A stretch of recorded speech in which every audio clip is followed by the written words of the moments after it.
সিম আর আলু এদিকে ভাজা চাপিয়ে দিয়েছি, আর এদিকে হচ্ছে ভাত গোবিন্দভোগ চালের। তো ওরা সিদ্ধ ভাত খাবে, তো আমি বলছি একটু ভাজা করি। আর শীর্ষক বলছে যে আমি পিঠে খাবো, তো যে সাদা পিঠেগুলো ঢাকনা পিঠা বলি, তো ওগুলো বানাতে হবে। তো এক একজন এক এক খাবার খাবে সকালবেলা, তাই এখন ওর বাবার জন্য ভাত, ও ভাত খেতেই বেশি ভালোবাসে, আমাকেও বেশ ভালোই লাগে। তো একটুখানি চাল চাপালাম, কেননা ঠান্ডা হয়ে গেলে আবার গোবিন্দভোগ চালের ভাত ভালো লাগে না, তো গরম গরমই সবাই খাবে। এখন যাই উনানটা দেখি কেমন হয়ে আছে।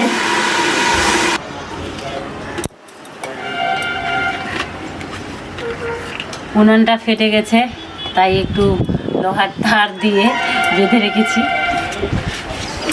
মাটি লাগাতে হবে। আর এই যে ভীষণ হাওয়া করছে, জানি না ধরবে কিনা আজকে, ধরলে তো ভালোই।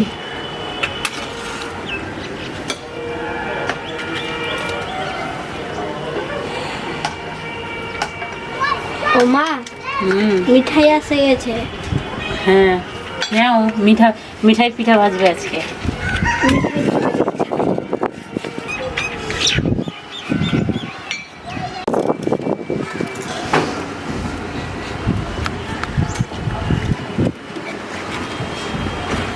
উনানটা ধরে গেছে, এখন ভাজার জন্য সব কিছু নিয়ে আসি আমি, আনা হয়নি, শুধু উনানটাই ধরাতে এসেছি। ভাজার জন্য আটা নিয়ে চলে এসেছি দেখো, আর নিয়ে এসেছি হাতে লবণ, দিয়ে দিচ্ছি।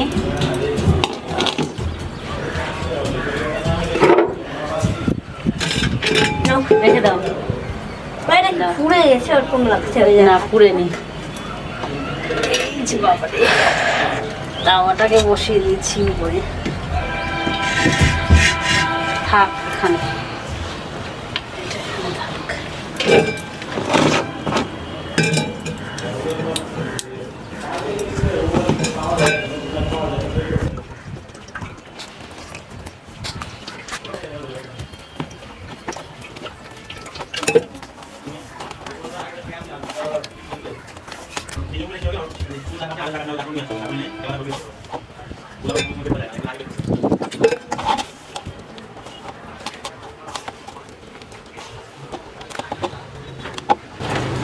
ঠান্ডা জল দিয়েই আমি কিন্তু মাখছি আটাটাকে সুন্দরভাবে, এইভাবে মেখে মেখে নরম করে দেব। তারপরে জল বেশি করে দিয়ে, মানে পরিমাণ মতো জল দিয়ে তখন আমি ভাজবো। তো রুটি যেমন আমরা খাই আটা মাখি, সেইভাবেই একটু প্রথমে মাখতে হবে। আমরা যেমন রুটির আটা মাখি সেইভাবেই মাখতে হবে সুন্দর করে।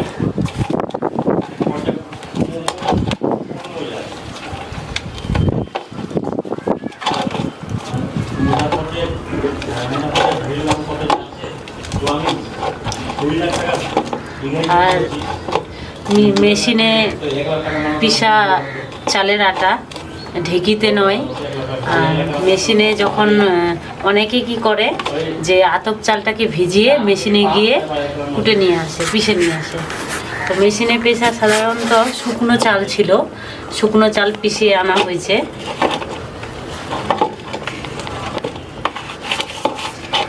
তো অনেক সময় কি হয়, ঠিক মতো না করতে জানলে পিঠেগুলো হয় না মেশিনে গোটা। তো এইভাবে করতে হবে, তাহলেই হবে পিঠেগুলো সুন্দর ফুলবে আর নরম লাগবে খেতে। ঠান্ডা জল দিয়ে, গরম জলের কোনো প্রয়োজন নেই। এইভাবে করলে পরে গরম জল লাগে না, ঠান্ডা জল দিয়েই ভালো হয়, আর খেতেও বেশ নরম হয়। ঠান্ডা হয়ে গেলেও নরম থাকে পিঠেগুলো।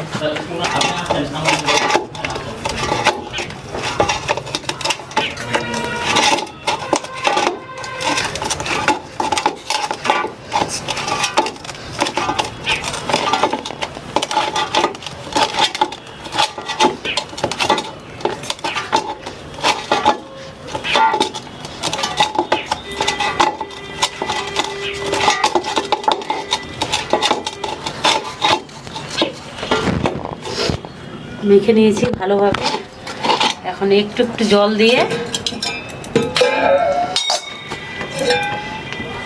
আটাটাকে আবার নরম করে দেব।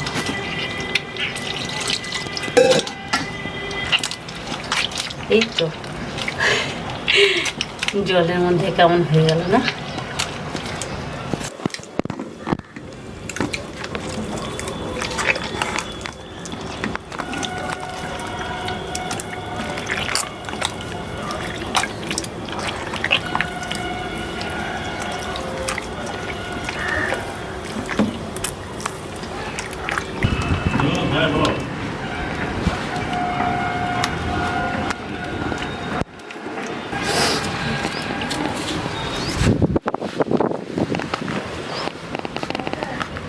প্রচন্ড হাওয়া, এই হাওয়াতে উনুনটা নিভে যাচ্ছে। এই যে পিঠা ভাজতে দিবে আজকে।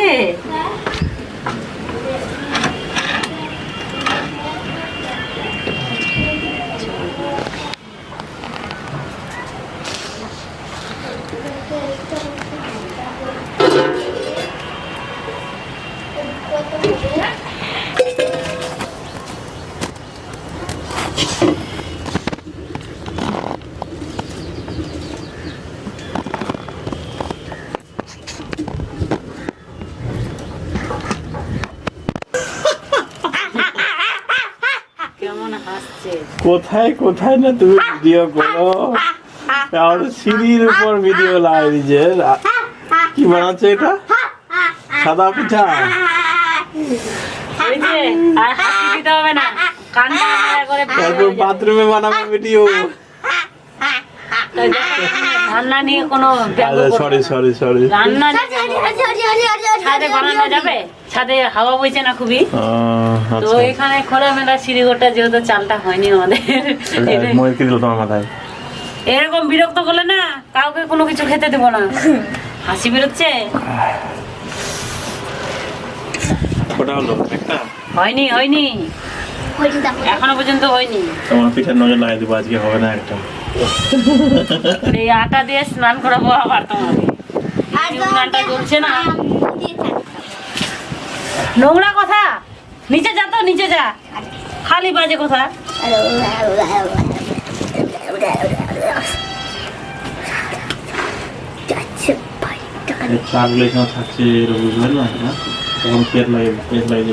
ওই তারগুলা বের করলো যে শীর্ষক এখনই।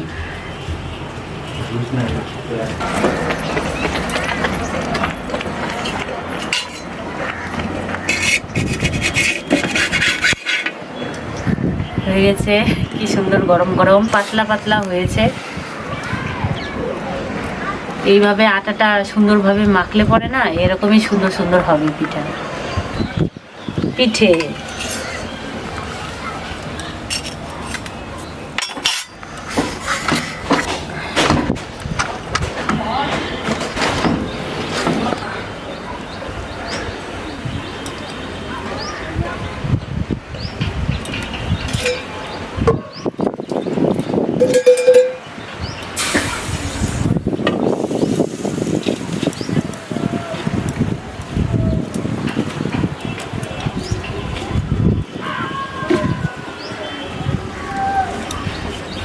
ওইদিকে ভাত আর ভাজা নামিয়ে দিয়েছি আগেই, আর তারপরে বসলাম এখানে আমি এগুলো বানাতে।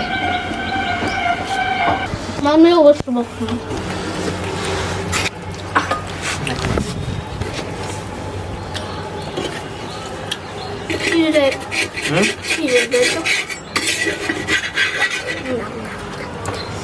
লাগবে লাগবে, এখানে রেখে দিচ্ছি। মামকে একটা দিবা? এই যে আমাকে একটা ছোট্ট দেখে মনে দেখো। ছোট ছোটই তো করছি, একবারে ছোট্ট। ঠিক আছে, হ্যাঁ ফুচকু বানাবো। হ্যাঁ আজকে যেমন বানাইছিলাম। হ্যাঁ ঠিক আছে। ভাত রান্না হলো, ওগুলো খাবে না, আগে এগুলোই খাবে। বাচ্চাদের মন।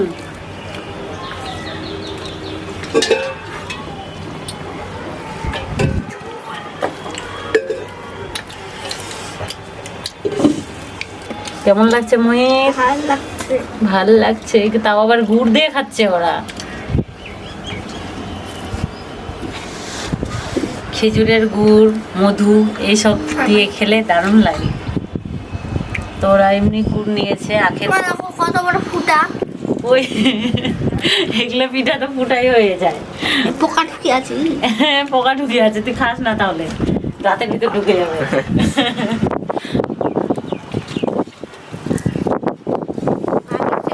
পিৎজার মতো। পিৎজার মতো খাও। পিৎজাতে আর কম হলে